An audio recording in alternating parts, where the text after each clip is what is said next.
Welcome to RT academy. मेरा नाम है इंद्रजीत सिंह। मैं हूं आपका फिजिक्स टीचर। मैं आपको पढ़ा रहा हूं फिजिक्स आरटी एकेडमी पे।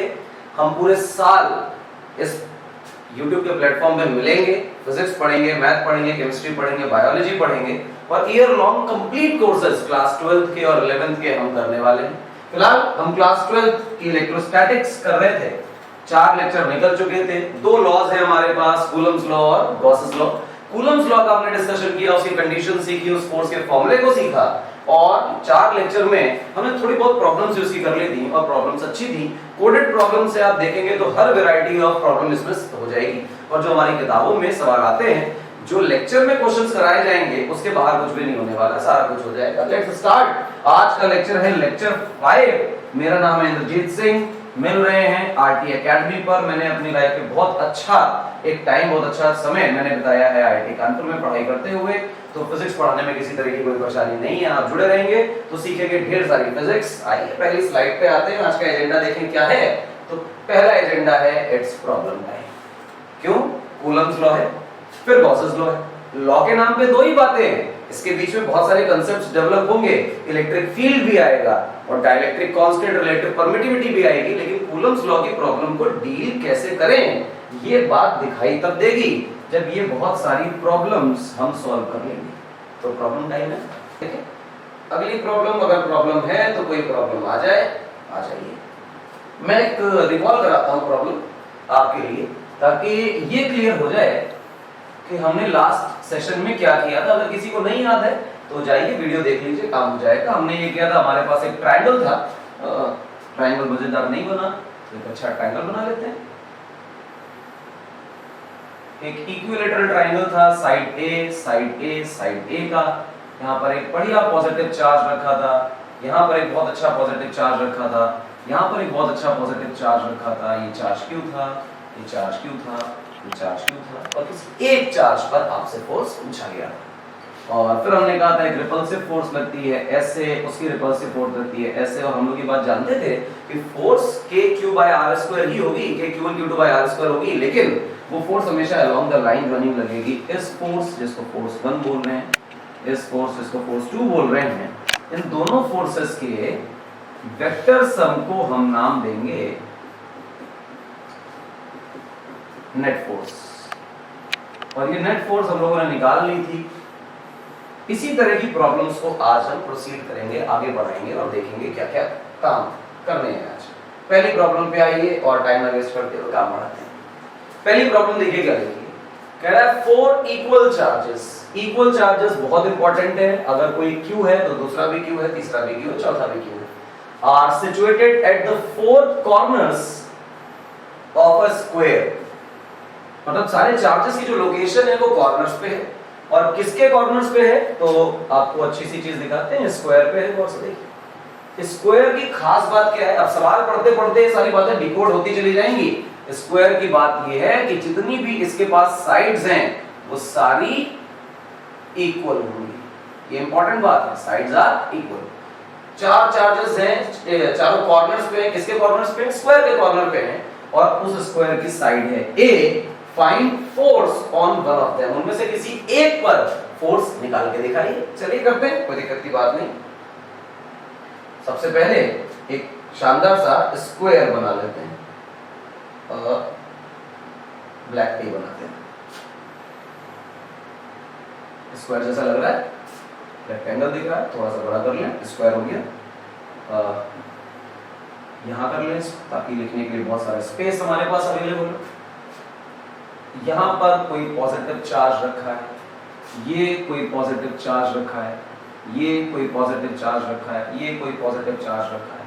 अगर ये चार्ज Q है तो फिर ये भी चार्ज Q है, तो ये भी चार्ज Q है और फिर ये भी चार्ज Q है। साइड A है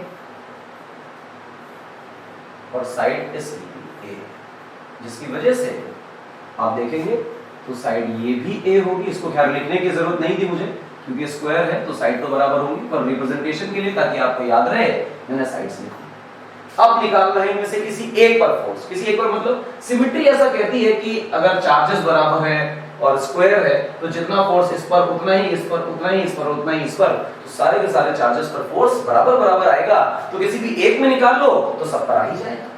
अच्छा, काम करके देखें, किसी एक पर लिखते हैं। कौन कौन से चार्जेस किसी एक चार्ज पर फोर्स लगा रहे हैं? मेरा टारगेट यही वाला चार्ज है जिस पर मुझे फोर्स निकालनी है। नीचे है, लिखने में आसानी है यार, हाथ ऊपर नहीं उठाना पड़ेगा। तो आओ देखो, ये लेफ्ट वाला charge along the line joining force लगाएगा। रिकॉल करिए, फोर्स हमेशा लगती है along the line joining. Force का फॉर्मूला क्या होता है? 1/4 pi epsilon not q1 q2 bye r², और लगती है अलोंग द लाइन ज्वाइनिंग। ऊपर वाला charge along the line joining नीचे रिपेल करेगा। सर नीचे क्यों रिपेल कर रहा है? नीचे रिपेल करने का लॉजिक है भाई, रिपल्शन है तो नीचे ही लगेगा। रिपेल ही क्यों कर रहा है? ये भी पॉजिटिव, ये भी पॉजिटिव। अच्छा, अगर इसको देखें तो ये रिपेल करेगा और अलोंग द लाइन ज्वाइनिंग करेगा। अगर दुनिया वाले आपको लाइन बनाकर ना दें तो आपके दिमाग में आ जाना चाहिए कि सर ये लाइन हम खुद ड्रॉ करेंगे ऐसे, इस डायरेक्शन में हमारी फोर्स आएगी और ये जो फोर्स होगी वो ऐसे होगी। ठीक, इस डायरेक्शन में फोर्स होगी। इसको हम फोर्स को लिख लेते हैं। ये तीन फोर्सेस हैं, तीन फोर्सेस को ऐड करना है और हमारा आंसर आ जाएगा। पहली फोर्स इसकी, दूसरी फोर्स इसकी और तीसरी फोर्स इसकी। अब देखें, चार्ज 1 चार्ज 2, तो जो पहली फोर्स है वो है 1/4 pi epsilon not q1 q2। q और q का मल्टीप्लाई करेंगे तो q² बन जाएगा डिवाइडेड बाय a²। बीच का सेपरेशन a, कोई बच्चा कहेगा सर r बोल रहे थे, r का मतलब तो बीच का सेपरेशन ही था। बीच का सेपरेशन क्योंकि a दिया हुआ है तो r की जगह पे a पुट कर देंगे। आगे देखें, ये जो नीचे फोर्स आ रही है ऊपर वाले चार्ज की वजह से, q1 q है और q2 भी q है, तो अगेन मल्टीप्लाई होकर q² बनने वाले हैं। तो ये वाली फोर्स जो है ये है 1/4 pi epsilon naught q² by, बीच का सेपरेशन फिर से a है तो a²। अब ये थर्ड वाला देखें, तो थर्ड वाले के लिए हम फोर्स लिखेंगे 1/4 पाई एप्सिलॉन नॉट, इस चार्ज की वैल्यू q, इस चार्ज की वैल्यू भी q, तो again q into q is nothing but q² divide by बीच का सेपरेशन। और बीच का सेपरेशन तो ये डॉटेड लाइन है और ये तो सवाल में दी नहीं। अरे आसान है यार, ये क्या स्क्वायर है? जी हां। ये बीच का सेपरेशन का डायगोनल है? जी हां। क्या साइड a है? जी हां। तो जो डायगोनल की लेंथ होती है वो √2 टाइम्स साइड होती है। ऐसा कैसे होता? अरे सिंपल है यार, ये राइट एंगल है, ये बेस है, ये परपेंडिकुलर है, ये हाइपोटेन्यूज है। लगा लो यार पाइथागोरस, a² + a² का √2 है अपॉन √2a और इस पूरे का स्क्वायर, क्योंकि बीच का सेपरेशन जो कुछ भी होता है उस पूरे का स्क्वायर होता है। √2a का स्क्वायर नहीं, √2a पूरे का स्क्वायर। कैसे लिखेंगे? अब तीन फोर्सेस को ऐड करना है, कैसे करें? तो तकलीफ की बात आ गई कि हमारे पास वेक्टर एडिशन का कोई ऐसा लॉ नहीं है जो तीन वेक्टर्स को एक साथ ऐड करता हो। पॉलीगॉन लॉ होता है, लेकिन पॉलीगॉन लॉ तो वो डायग्रामेटिकली करता है, उसके लिए कोई फार्मूला नहीं होता। कैसे करें? कोई दिक्कत की बात नहीं, पहले दो को कर लें और जो आए उसके साथ तीसरे को कर लें। देखो, कहा जा रहा है कि इससे मान लो कि ये x है, तो फिर पता चलता है कि सर ये भी x है। ऐसा कैसे? अरे मैग्नीट्यूड देखो, बस डायरेक्शन भूल जाओ।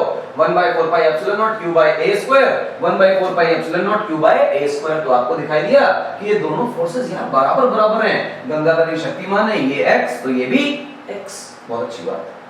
कितने डिग्रीज पर मिल रही हैं दो फोर्सेस? तो तुम्हें पता है कि दोनों फोर्सेस 90 डिग्रीज पर मिल रही हैं। तो आपको पता है अगर दो वेक्टर्स 90 डिग्री पर होते हैं, थोड़ा सा टेढ़ी बड़ी लाइन बन गई, थोड़ा सीधा कर लेते हैं इसको। ये आपका एक वेक्टर है और ये आपका दूसरा वेक्टर है और एक दूसरे पर 90 डिग्रीज पर हैं, तो आपके पास जो रिजल्टेंट का फॉर्मूला होता है उसकी वैल्यू होती है √a² + b² + 2ab cos of theta between them. ये तो रिजल्टेंट का फॉर्मूला ही है। तो क्यों ना इस थीटा की जगह 90 डिग्री पुट कर दिया जाए, तो जैसे ही आप 90 पुट करोगे तो cos 90 की वैल्यू आपको 0 दिखाई दे जाएगी 2 मिनट में। आप देखें कि cos 90 0 आ गया। जैसे ही cos 90 0 आया, आपने तुरंत चीखते हुए कहा कि सर ये 2ab वाला पूरा टर्म 0 हो गया, इसलिए हमें इसे लिखने की बिल्कुल जरूरत नहीं है। अच्छा, तो फिर r का फॉर्मूला क्या बना? r का फॉर्मूला बना √a² + b²। तो ऐसा नजर आया कि सर सब कुछ ठीक चल रहा है, बस एक परेशानी है कि a और b ढूंढ लें। तो a एक वेक्टर है, b दूसरा वेक्टर है, a भी x है और b भी x ही है। तो इसका मतलब गंगाधरी शक्तिमान है यार, इस जगह पर रखो ये ऐसे x² और b की जगह भी x स्क्वायर। तो पता चला कि सर ये तो 2 टाइम्स x स्क्वायर है। और दुनिया कहेगी कि जो रूट के अंदर स्क्वायर में है उसको बाहर निकालने में क्या परेशानी है, तो हम कहते हैं कोई परेशानी नहीं, √2 ऐसे ही रहने दो और x को बाहर निकाल लो, x बाहर आ गया। तुमने x किसे माना था, तो कोई बच्चा कहेगा इसे x माना था, दिख नहीं रहा, दिख रहा है यार, कोई दिक्कत नहीं, देखो √2 टाइम्स 1/4 पाई एप्सिलॉन नॉट, यहां है q square divided by a square. ये वो फोर्स आ गई जो अभी टोटल की रिजल्टेंट तो नहीं है, लेकिन इस वाले फोर्स और ये जो नीचे वाली फोर्स है इन दोनों का रिजल्टेंट है। मैं से r' लिख देता हूं, ये फाइनल नेट फोर्स नहीं है, ये फिलहाल सिर्फ उतनी ही फोर्स है जितनी की इन दोनों से निकल कर आई। अब बात आती है कि सर ये जो फोर्स निकल कर आ रही है ये फोर्स कहां कहां काम करेगी और किस डायरेक्शन में काम करेगी ये भी तो बताइए। तो मैंने आपको क्या कहा था कि अगर दो वेक्टर्स इक्वल मैग्नीट्यूड के अगर एक दूसरे के साथ ऐड हो रहे हो तो उनका जो रिजल्टेंट है वो हमेशा एंगल बाइसेक्टर पर आता है।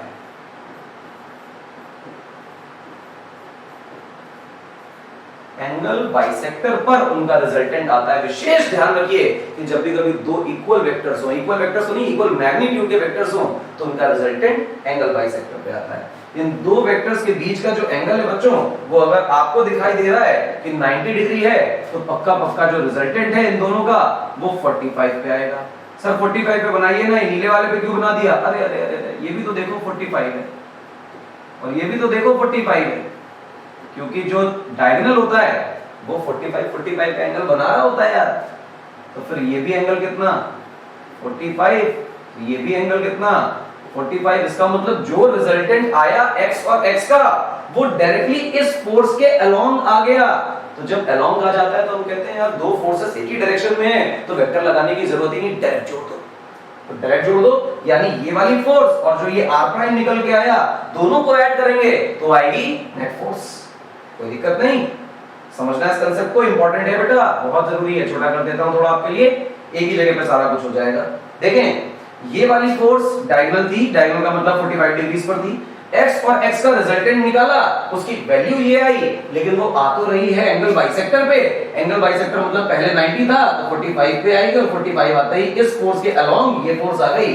अब आपके पास दो फोर्सेस हैं, ये जिसको हम 1/4 pi epsilon not q square divided by √2a का होल स्क्वायर कह रहे हैं, और एक और फोर्स है जिसे हम r' बोल रहे हैं जो अभी हमने निकाली।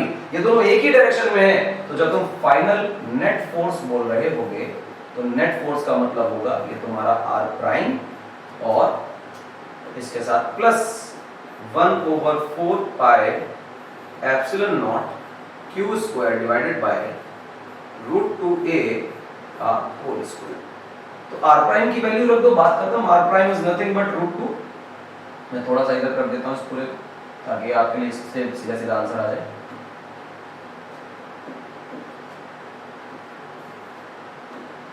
देखें r' की वैल्यू रखें, r' की वैल्यू है √2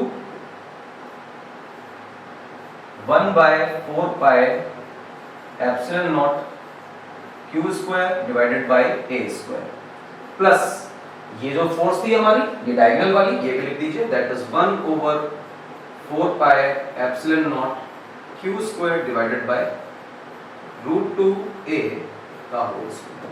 अब आपकी ड्यूटी क्या, इसमें से 1/4 pi epsilon not a square के q स्क्वायर सबको वापस ले लीजिए, मतलब कॉमन ले लीजिए, अंदर जो बचे उसको सॉल्व कर दीजिए। मैं इसको यहाँ पर छोड़ूंगा प्रॉब्लम को, इट्स योर टर्न कि आप इसे सॉल्व करके आंसर निकालें। फिलहाल अगर मैं इसको यहाँ छोड़ दूं तो कोई परेशानी नहीं है, यहाँ पे हमारा आंसर आ गया। तो लॉजिक क्या था सवाल का कि किसी एक पार्टिकल पर फोर्स निकालनी हो तो जितने लोग फोर्स लगा रहे हैं उनको इंडिविजुअल फोर्स को लिखें और सबका वेक्टर सम करें। दिमाग में एक बात रखें कि अगर दो से ज्यादा फोर्सेस हैं तो पहले दो फोर्सेस को जोड़ लीजिए, ऐड कर लीजिए वेक्टर से, जहां वो तीसरी फोर्स आए उसके साथ एक को ऐड कर लीजिए। चलें आगे करें, एक प्रॉब्लम हो गई, अगले प्रॉब्लम की तरफ आते हैं। अगला सवाल आपसे कह रहा है 4 इक्वल चार्जेस, चार बराबर चार्जेस हैं, एक ही नेचर के, एक ही मैग्नीट्यूड के, situated at the 4 corners of a square. Same सवाल दे दिया क्या? नहीं, आ गया। अगेन साइड कितना है? ए को कैपिटल ए ना करके स्मॉल ए कर लेंगे तो हम ज्यादा खुश रहेंगे, तो स्मॉल ए लिख लेंगे। Find force on the charge at the centre of the square, तो कोई एक चार्ज है जो कि सेंटर ऑफ द स्क्वायर पर रख दिया है, अब ये कोने वाले चार्जेस की वजह से उस सेंटर वाले चार्ज पे कितनी फोर्स होगी वो निकालनी है। तो आइए करें, देखिए स्क्वायर बनाया जाए तो सबसे पहले एक बढ़िया सा स्क्वायर बना लेते हैं। शायद स्क्वायर दिख रहा है, कोई परेशानी नहीं किसी को। और आफ्टर इट हम इसमें कुछ चार्जेस सिचुएट कर देंगे, जैसे ये यहाँ पर कुछ चार्ज Q है, यहाँ पर भी कोई चार्ज मान लीजिए कि Q है, यहाँ पर भी मान लीजिए कि Q है, और यहाँ भी मान लीजिए कि कोई चार्ज Q है। साइड बेटा हम लोग A बोला था, ये लेके चलेंगे। कैपिटल A लिखना थोड़ा इनकन्वीनियंट रहता है, स्मॉल लेटर्स की आदत है, इसलिए इसको स्मॉल कर लेते हैं। ये A और A साइड, और फिर कह रहा है कि इसके कुछ डायगोनल्स होंगे, और डायगोनल्स का जहां तुम्हें मिलेगा इंटरसेक्शन वही मिलेगा तुम्हें इसका मिड पॉइंट। तो सेंटर ऑफ द स्क्वायर का मतलब चुपचाप से होता है डायगोनल का इंटरसेक्शन। एक ये डायगोनल मिला है, जहां इन डायगोनल्स ने एक दूसरे को कट किया वहां मिला तुम्हें सेंटर, और सेंटर पर कोई चार्ज रखा हुआ है Q, और पूछा जा रहा है कि इसी वाले सेंटर के चार्ज पर F नेट क्या होगी। जो प्रॉब्लम आपके सामने लिखी थी उसका एक्सप्लेनेशन ये है कि आप उसको डिकोड कैसे करेंगे प्रॉब्लम को, वो ये है। जैसे जैसे आप वर्ड्स पढ़ते जाएं प्रॉब्लम के, वैसे वैसे आप उसको लिखते जाएं, डायग्राम बनाते जाएं। वो इंपॉर्टेंट है, बिना डायग्राम के तो बात बनेगी नहीं, तो मैं इसको इरेज कर देता हूं। और अब बात करते हैं इस फोर्स पर, इसके फोर्स पर। देखिए अगर A और A हमारा साइड है तो जो डायगोनल होगा वो पक्का पक्का √2a होगा, अभी अभी हम लोगों ने देखा। अब अगर मैं इस सेपरेशन की बात करूं तो ये डायगोनल का आधा है, और इस सेपरेशन की बात करूं तो ये भी डायगोनल का आधा है, और इस सेपरेशन की बात करूं तो ये भी डायगोनल का आधा है, और इस सेपरेशन की बात करूं तो ये भी डायगोनल का आधा है। तो अगर ये सेपरेशन x है तो सिमेट्री कह रही है कि ये सेपरेशन भी x है, और ये सेपरेशन भी x है, और ये सेपरेशन भी x है। एंड वी नो कि जो x है वो डायगोनल का हाफ है। डायगोनल डिवाइडेड बाय 2, और तुम जानते हो कि जो डायगोनल है बेटा वो तो अपने आप में √2a है। तुमने 2 से डिवाइड किया तो √2 से 2 को कैंसिल करोगे तो पाओगे ये चीज आएगी a/√2। तो जो सेपरेशन है वो बच्चे a/√2 है। अच्छा, अब क्या करें, कुछ खास नहीं, देखते जाएं, बस सीखते जाएं। ये पॉजिटिव रिपल्शन हुआ along the line joining, clear. ये पॉजिटिव रिपल्शन हुआ अलोंग द लाइन ज्वाइनिंग। ये भी पॉजिटिव रिपल्शन हुआ अलोंग द लाइन ज्वाइनिंग। ये भी पॉजिटिव रिपल्शन हुआ अलोंग द लाइन ज्वाइनिंग। अब आप देखिए बेटा, रिपल्शन का मतलब दूर जाना और अट्रैक्शन का मतलब पास बुलाना, ये सारी फोर्सेस होती हैं। अगर इस फोर्स को मैं लिख रहा हूं F1, तो इस फोर्स को लिख रहा हूं F2, इस फोर्स को लिख रहा हूं जानबूझकर F3, इस फोर्स को लिख रहा हूं F4। ये सब जानबूझ के किया जा रहा है, ध्यान रखिएगा। ये जो ऐसे फोर्सेस लिखे जा रहे हैं हम कुछ मान रहे हैं, इनकी वैल्यूज ले रहे हैं और कुछ खास नहीं। देखते हैं F1, F2, F3, F4 लिखें। तो F1 को देखें, F1 का मतलब होगा 1/4 pi epsilon not Q into Q divided by x square, whatever be the x but x square, क्योंकि दूरी तो x ही है। F2 को देखें तो सेकंड वाली फोर्स का नहीं ये, तो इन दोनों के दूरी लेनी है, इन दोनों का चार्ज लेना है, तो हम लिखेंगे 1/4 pi epsilon not Q divided by x square। और F3 को अगर हम देखें तो हम लिखेंगे 1/4 pi epsilon not Q divided by x square। आपने डायरेक्ट कैसे लिख दिया बताया नहीं, देखो F3 जो है वो नीचे आ रही है, तो ये Q और बीच की दूरी तो अभी भी x ही है, तो कुछ खास नहीं है, या वही रिपीट हो रहा है। और F4 कोई देखेगा तो तुरंत ही कहेगा सर सिमेट्री सेम है, चार्ज Q और Q ही है और बीच की दूरी x है, तो लॉजिकली जो फोर्स का फॉर्मूला आएगा वो आएगा 1/4 pi epsilon naught capital Q small q Q1 Q2 upon x square. और ये देखते ही मालूम चला कि सर ये सारी फोर्सेस आपस में बराबर हैं, इनके डायरेक्शंस अलग-अलग हैं लेकिन इनके मैग्नीट्यूड्स आपस में बराबर हैं। F1 is equal to F2 is equal to F3 is equal to F4 सब बराबर है। पर आप देखें गौर से कि ये जो फोर्स है, ये दोनों फोर्स F3 और F2 ये ऑपोजिट डायरेक्शन में है, एक दूसरे को कैंसिल करने वाली है। और F1 F4 एक दूसरे से ऑपोजिट डायरेक्शन में है, तो ये एक दूसरे को कैंसिल करने वाली है। तो आप देखें, आप कहेंगे कि दो डायरेक्शंस आपके पास हैं, एक में F3 माइनस F2 हो रहा है, ये मिलके 0 बन रहा है, और एक में F1 माइनस F4 हो रहा है और ये भी बन के 0 हो रहा है। तो सारी फोर्स एक दूसरे को कैंसिल आउट कर दे रही हैं, तो कोई नेट फोर्स हमारे बीच वाले चार्ज में बचती ही नहीं। तो हम कहते हैं कि F net on charge at centre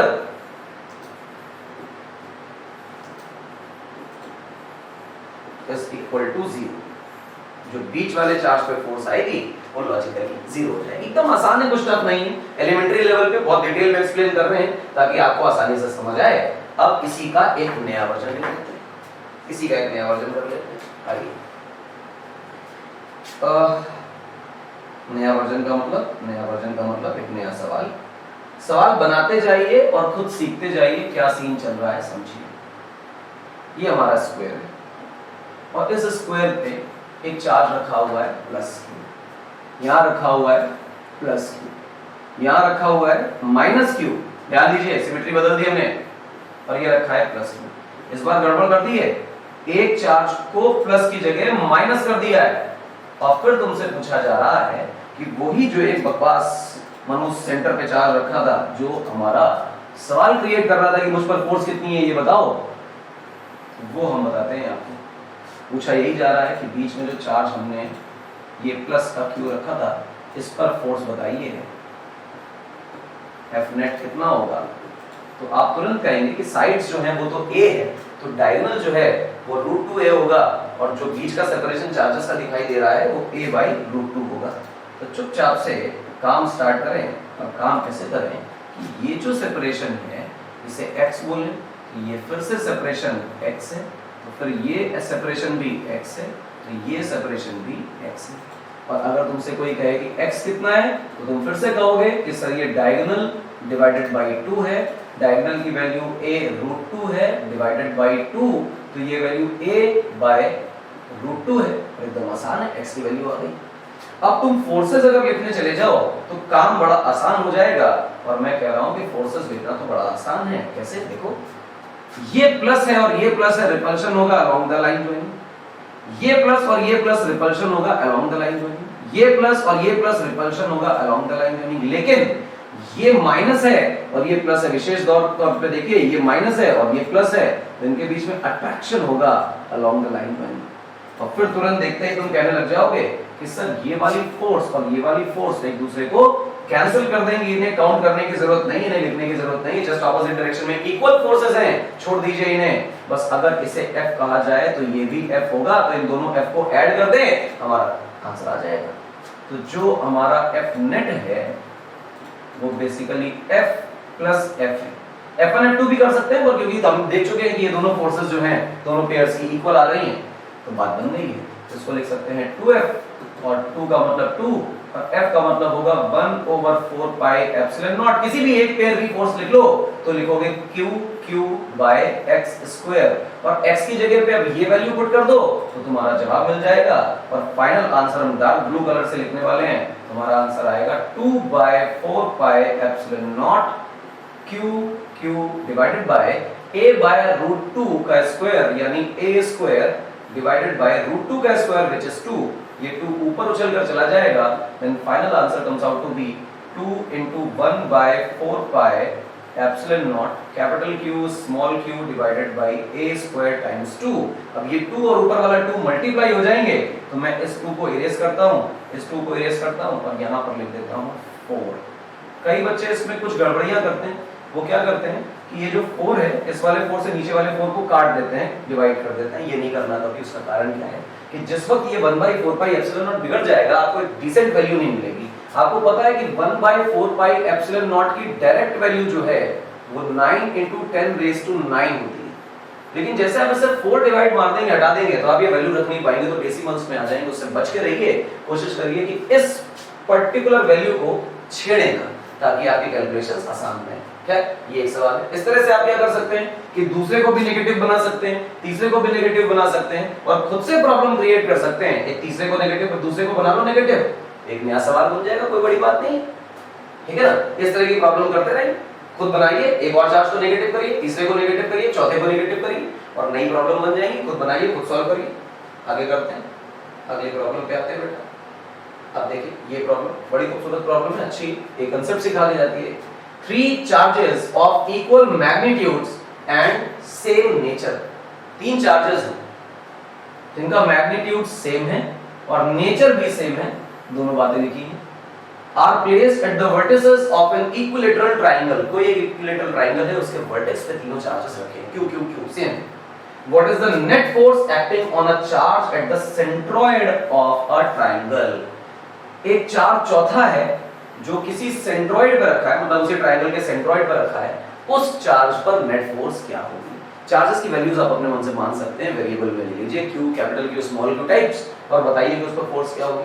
तो यहाँ पर इलेक्ट्रोस्टैटिक्स के साथ एक खास बात लगेगी कि आपको बेसिक सेंट्रॉइड की प्रॉपर्टीज आती हैं या नहीं आती हैं। तो क्या देखते हैं, सॉल्व करेंगे इसे। आइए सेंट्रॉइड की बातें करें और थोड़ा बहुत ट्रायंगल सीखें। ट्रायंगल बनाइए, बड़ा हो गया क्या? थोड़ा सा ज्यादा बना, ठीक ठाक लग रहा है देखने में, काम चलाओ तो हो ही गया। आइए भाई, कहा जा रहा है कि यहाँ पर एक पॉजिटिव चार्ज है कैपिटल Q, यहाँ पर एक पॉजिटिव चार्ज है कैपिटल Q, यहाँ पर एक पॉजिटिव चार्ज है कैपिटल Q। इक्विलेटरल ट्रायंगल है, साइड्स बराबर बराबर हैं, हम मान लेते हैं कि साइड A है। अब ये अगर सवाल ही बनाना हो तो आप बुक्स में देखेंगे कि क्वेश्चन ऐसा ही होगा, मैं A लेके चल रहा हूँ, 20 सेंटीमीटर साइड लिख देंगे। तो वैल्यू पुट करने का खेल है, कंसेप्ट सीखेंगे तो वैल्यू पुट हो जाएगी, कोई बड़ी बात नहीं है। इसी तरह सवालों को पढ़ें तो सारे प्रॉब्लम बन जाते हैं। यहाँ कहीं बीच में एक व्यक्ति होगा जिसे सेंट्रॉइड बोला जा रहा होगा, और इस पर्टिकुलर सेंट्रॉइड पे कोई चार्ज है जिसे हम स्मॉल q के नाम से जानते हैं, और पूछा जा रहा है कि इस स्मॉल q पर F नेट कितना होगा। जो क्वेश्चन आपने पढ़ा उस थ्योरी से आप क्या डिकोड कर पा रहे हैं, ये इंपॉर्टेंट है, जानिए इसे, बहुत जरूरी है। क्या आगे बढ़ते हैं। मैं इसमें से ये जो लास्ट में लिखा गया बकवास है इसे इरेज कर रहा हूं ताकि सवाल आसानी से बना सके। प्रॉपर्टीज देखिएगा, सबसे पहली बात तो जो फोर्स लगेगी वो फोर्स लगेगी अलोंग द लाइन ज्वाइनिंग। सबसे इंपॉर्टेंट बात है, फोर्स हमेशा अलोंग द लाइन ज्वाइनिंग लगेगी। फोर्स ऐसे लगेगी इससे, और इन दोनों की फोर्स ऐसे लगेगी, और इन दोनों की फोर्स ऐसे लगेगी। ये कैसे पता आपको? अरे कूलम्स लॉ स्टेट करता था ना कि दो चार्जेस जब एक दूसरे पर फोर्स लगाएंगे तो हमेशा फोर्स उनकी अलोंग द लाइन ज्वाइनिंग होगी। ये इंपॉर्टेंट बात है, ध्यान रखिएगा, ठीक। और लाइन ज्वाइनिंग मतलब चार्जेस को जोड़ दीजिए जिस लाइन पे, इसको बोलिए कि ये F1 है, इससे बोलिए कि ये F2 है, और इससे बोलिए कि ये F3। अब मैं आपको दोबारा से एक डायग्राम बना के दिखाता हूँ, फोर्स डायग्राम बोलेंगे हम उसे, ठीक। और रेड कलर से आप देखें, एक फोर्स हमने ऐसे बनाई है, दूसरी फोर्स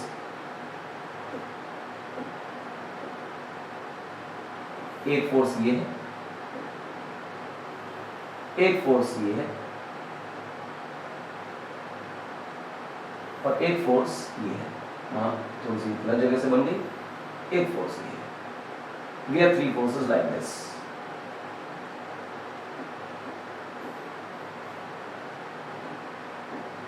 इरेज करें, ऐसे कर दो, ये हो गया भाई, ठीक है। इस फोर्स को हमने F1 बोला है, इसे हमने F2 बोला है, और शायद नीचे वाले को हमने F3 बोला है। अब चर्चा करें इस F1, F2, F3 की, ठीक है ना। और एक डायग्राम मैं आपके सामने और बना रहा हूं ताकि उस डायग्राम को गंदा किए बिना मल्टीपल डायग्राम्स में सुपरपोज करके चीजों को देखते चलें। ये हमारा एक इक्विलेटरल सुंदर ट्रायंगल था, इसका ये सेंट्रॉइड था, और अगर लाइनों को जोड़ना हो तो ये ऐसे लाइन, ये यहाँ लाइन, और एक ऐसी ही लाइन ऊपर जोड़ दी जाए, शायद थोड़ी सी टेढ़ी हो गई, कोई दिक्कत की बात नहीं, यहाँ तक जोड़ दीजिए। ये साइड A है और ये साइड A है, सारी साइड्स A की हैं। हाँ, थोड़ी ज्योमेट्री कर रहे हैं क्योंकि सेंट्रॉइड की प्रॉपर्टी में आपको ये जो डिस्टेंसेस हैं ये डिस्टेंस x, ये डिस्टेंस x और ये डिस्टेंस x, इसकी जरूरत पड़ेगी। तो जवाब ये भी है, सवाल ये भी उठ सकता है कि सर ये सारे डिस्टेंसेस आपने बराबर बराबर कैसे ले ली? तो आपकी सेंट्रोइड की प्रॉपर्टी है कि किसी भी वर्टेक्स से सेंट्रोइड की जो डिस्टेंस है वो हमेशा बराबर रहती है। तो अगर ये डिस्टेंस x है तो दूसरी भी x और तीसरी भी x ही होने वाली है। अच्छा, एक बात और कि अगर ये टोटल एंगल 60 का था तो ये जो ये एंगल है 30 का होगा। आपको कैसे पता? क्योंकि सेंट्रोइड की खास बात ये है कि सेंट्रोइड से जब वर्टेक्स को मिलाया जाता है तो वो इस साइड्स के एंगल को बाइसेक्ट कर देता है। अगर 60 का एंगल है तो वो 30 कर देता है इक्विलैटरल ट्रायंगल में, ध्यान रखिएगा। अच्छा साहब, ये 30-30 हो गया। और अगर 30-30 हो गया अच्छी बात है, और हमने कहा कि ये x है तो इस दूरी को आप x कह दीजिए। अच्छा, यहां से आप एक जानबूझकर परपेंडिकुलर ड्रॉ करिए, आपने परपेंडिकुलर ड्रॉ किया। सेंट्रोइड की एक और प्रॉपर्टी है कि जब बेस पर परपेंडिकुलर डाला जाएगा इक्विलैटरल ट्रायंगल में तो वो बेस को बाइसेक्ट कर देगा, और बाइसेक्ट करने का मतलब है कि ये जो दूरी है ये a/2 हो जाएगी। अब आपके पास ये नन्हा सा ट्रायंगल लिख गया, आप इसको कहिए कि ये सेंटर है, इसे कहिए कि कुछ a है, इसे कहिए कि कुछ b है। तो यू फाइंड कि एक ट्रायंगल है a b c टाइप का, और इसमें आप जानबूझकर tan 30 tan लगाएं। tan की जरूरत है क्या? नहीं, tan की जरूरत नहीं है। आप देखें कि ये 30 डिग्री का एंगल मुझे मालूम है, जी हाँ। बेस मुझे पता है, जी हाँ, a/2 हाफ ट्रायंगल। देखें ये ट्रायंगल की आधी साइड, और ये जो 90 के सामने है इसे हम हाइपोटेन्यूज बोल रहे हैं। बेस पता है और हाइपोटेन्यूज निकालना है तो हम इसमें cos 30 का इस्तेमाल करेंगे। cos 30 की वैल्यू होगी बेस, बेस का मतलब a/2, और हाइपोटेन्यूज का मतलब x। ऐसे x को ऊपर भेज दें, x ऊपर चला गया, यहां बचा a/2 × 1/cos 30। अब जो cos 30 अगर इसकी वैल्यू पुट कर दी जाए तो बात बन जाएगी। आप देखें कि a/2 × cos 30 जो होता है वो होता है √3/2। 2 से 2 कैंसिल, तो आपके x की जो वैल्यू है वो आ गई a/√3। इस सारी गणित हमने कर ली ये निकालने के लिए कि x कितना है। अब F1 को देखें, F1 लिखा जाएगा, F1 ये इन दोनों के बीच का, ये चार्ज q, ये चार्ज q, बीच की दूरी x। तो फोर्स का फॉर्मूला लिखा जाएगा 1/4πε0 q/x², और यहां भी लिखा जाएगा 1/4πε0 q/x²। यहां भी लिखा जाएगा 1/4πε0 q/x²। और आप देखिए कि ये जो तीन फोर्सेस आपने लिखी हैं ये तीनों फोर्सेस बराबर बराबर हैं। अच्छा, अब आप आइए सेंट्रोइड की प्रॉपर्टीज पे ही थोड़ी बहुत और चर्चा कर ली जाए, क्योंकि सेंट्रोइड की प्रॉपर्टी ही इस सवाल का मेन कंसेप्ट है, और कुछ नहीं, थोड़ी बहुत ज्योमेट्री लगी, नथिंग स्पेशल। आपको पता है कि ये जो सेंट्रोइड के एंगल्स हैं, क्योंकि 30 और 30 अंदर तुमने निकाल दिए तो यहाँ 120, यहाँ 120 और ये भी 120 बचा। तो लॉजिकली आप देखें कि ये पूरा एंगल 120 का है, और इस पूरे एंगल 120 में अगर मैं ये 90 का एंगल निकाल दूं तो फिर ये एंगल 30 बचता है। तो फिर इसी तरह ये एंगल भी 30 बचेगा। ठीक, अब 30 एंगल बचा लिया तुमने, तो कुछ खास ना करो, अब इन फोर्सेस के कंपोनेंट को लिखो कि यहाँ पर आ रहा है F1 का cos 30, और ऊपर की तरफ जा रहा है F1 का sin 30। इस तरफ आ रहा है F2 का cos 30, कंपोनेंट कर लिए भैया, और ऊपर जा रहा है F2 का sin 30। तुम एक बात जानते हो कि F1, F2 और F3 आपस में बराबर हैं। फॉर्मूला लिख लिया यार, अब तो बराबर दिख ही रहा है। और इसको मान लो कि ये कुछ F है, तो ये F3 F के बराबर है, और ये सब ऐसे। अब देखो F2 cos 30, F1 cos 30, और तुम्हें पता है कि F1 और F2 बराबर हैं, तो ये दोनों एक दूसरे को कैंसिल कर देंगे, फोर्स खत्म। ठीक, अब ऊपर देखो F1 sin 30, F2 sin 30, दोनों में से F कॉमन ले लेंगे और अंदर लिखेंगे sin 30। उसका लॉजिक क्या है? 2F sin 30 बन जाएगा। सुनिए क्यों? क्योंकि F1 और F2 बराबर बराबर दिखाई दे रहे हैं, तो F1 = F2 है, और इसी को हम बोल रहे हैं कि ये F है। तो तुम्हें दिखाई देगा कि ये दोनों अगर बराबर हैं तो हमारे पास ये जो चीज है निकल कर आ गई F sin 30 plus again F sin 30, तो ये सब मिलकर क्या बन गया? 2F sin 30। मैं इसको इरेज कर देता हूं। तो तो 2f sin 30 आपके पास चीज आ गई,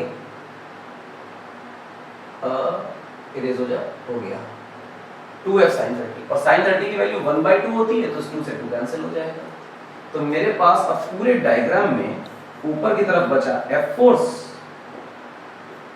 और नीचे की तरफ एक बचा ये F फोर्स, तो नीचे की तरफ बचा F फोर्स, और ये भी एक दूसरे को कैंसिल कर देंगे, तो नेट फोर्स कितनी आएगी, 0।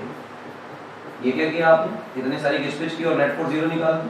बस इतना ही बताया, ये तीनों फोर्सेस 120 120 120 डिग्री के एंगल पर मिली हुई हैं, और जब 120 डिग्री के एंगल पर मिली है तो ये सारी ऐसे काम कर रही हैं कि एक दूसरे के कंपोनेंट को नलीफाई कर दे रही हैं और नेट फोर्स 0 हो जा रही है। अच्छा, इसके अलावा इसी में एक कंसेप्ट आता है, 1 मिनट का है, और उसको देखेंगे तो ये क्वेश्चन बहुत जल्दी हो जाएगा। That is called as Lami's theorem. Lami's theorem क्या कहती है, ये मैथ की प्रॉब्लम है वेक्टर की। 3 वेक्टर्स काम कर रहे हैं, गौर से देखिए, किसी वेक्टर का नाम है a, किसी वेक्टर का नाम है b, किसी वेक्टर का नाम है c। a के ऑपोजिट जो एंगल है इसे अल्फा बोल रहे हैं, b के ऑपोजिट जो एंगल है इसे हम बीटा बोल रहे हैं, c के ऑपोजिट जो एंगल है इसे हम गामा बोल रहे हैं। और अगर ऐसा मिल जाए f, हमें ये मिले कि a vector plus b vector plus c vector इन सब का सम 0 है, यानी कि रिजल्टेंट 0 आ रहा है, फोर्स में कंसीडर कर सकते हैं, 3 फोर्सेस मिलकर 0 हो जा रही है, 3 पे ही एप्लीकेबल है, तो ये रिजल्ट आपको मिलेगा कि a का magnitude divided by sin alpha, इसको साइन रूल भी बोलते हैं, b का magnitude divided by sin beta is equal to c upon c के सामने वाला angle that is sin gamma, ये मिलेगा। और इसका उल्टा भी ट्रू है कि अगर ये मिल जाए तो इसका मतलब a plus b plus c बराबर 0 होगा ही होगा, तय बात है। क्लियर है? अब जरा अपनी पिछली प्रॉब्लम पे आते हैं, इसको छोटा कर लेते हैं और आफ्टर इट कुछ बातें करते हैं इस प्रॉब्लम में। देखें इस ट्रायंगल में, वो देखें एक फोर्स ऐसे थी, एक फोर्स ऐसे थी और एक फोर्स नीचे थी, ठीक है ना?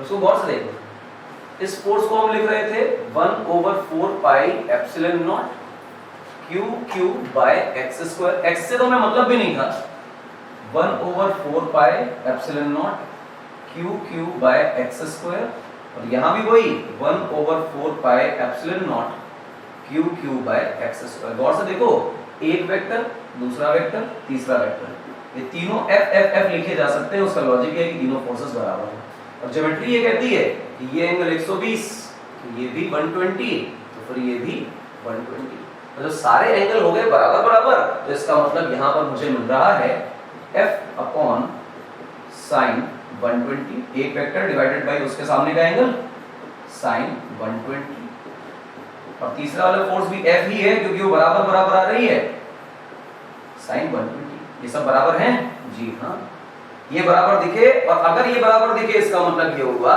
कि जो तुम्हारी फोर्स F1 थी और जो तुम्हारी फोर्स F2 थी और जो तुम्हारी फोर्स F3 थी, जिसे तुम F F F बोल रहे थे, उन सबका जो वेक्टर सम होगा वो अल्टीमेटली क्या आने वाला है, 0। ये सवाल लामीज थ्योरम सिखाने के लिए कराया गया था, इस सवाल में आंसर 0 ही आता है। लामीज थ्योरम कहता है कि ये फोर्स नेट 0 आने वाला है। ये इंपॉर्टेंट टॉपिक है जो आपको बताया गया है, आपको याद रखना है। और ये जो ज्योमेट्री करके दिखाई थी वो सब क्या था, ज्योमेट्री वगैरह जो करके दिखाई उसका एक सिंपल सा लॉजिक था कि अगर किसी एक चार्ज की वजह से फोर्स निकालनी हो, नेट फोर्स ना निकालनी हो, तो फॉर्मूला होगा k³ बाय x स्क्वायर, और ये x अगर आपको नहीं मालूम है तो आप किसी कीमत पर किसी एक चार्ज की वजह से फोर्स नहीं लिख सकते हैं। एंड यू नो कि x की वैल्यू जो आपने निकाली थी वो a/√3 निकाली थी, तो just put the value of x and get your answer. तो फोर्स किसी एक चार्ज की वजह से होगी 1/4 pi epsilon naught q³ bye a/√3 का होल स्क्वायर, ठीक। और ये चार्ज किस चार्ज की वजह से फोर्स है, due to one charge only, किसी एक चार्ज की वजह से इतना फोर्स और तीनों चार्ज की वजह से नेट फोर्स 0। क्लियर है मेरी बात? आप देखें इतने सारे एजेंडाज हैं, लेकिन वो सब अगले लेक्चर के हैं, तो अगले लेक्चर में मिलेंगे। आज भी हमने कुछ अच्छी प्रॉब्लम्स करी हैं, कई सारे पॉलीगॉन्स की प्रॉब्लम करी हैं, अलग अलग चार्जेस को बदल बदल के सॉल्व किया जा सकता है, प्रॉब्लम्स क्रिएट करेंगे, नेक्स्ट लेक्चर में मिलेंगे। और मान के चलिए कि ये साल भर का कोर्स है और पूरे साल हम लोग ईयर लॉन्ग कोर्स में मिलते रहेंगे। मेरा नाम है इंद्रजीत सिंह, मैं आपको फिजिक्स पढ़ा रहा हूँ RT एकेडमी पे। फॉलो करिए, सब्सक्राइब करिए, पूरे साल पढ़ेंगे फिजिक्स। Thank you.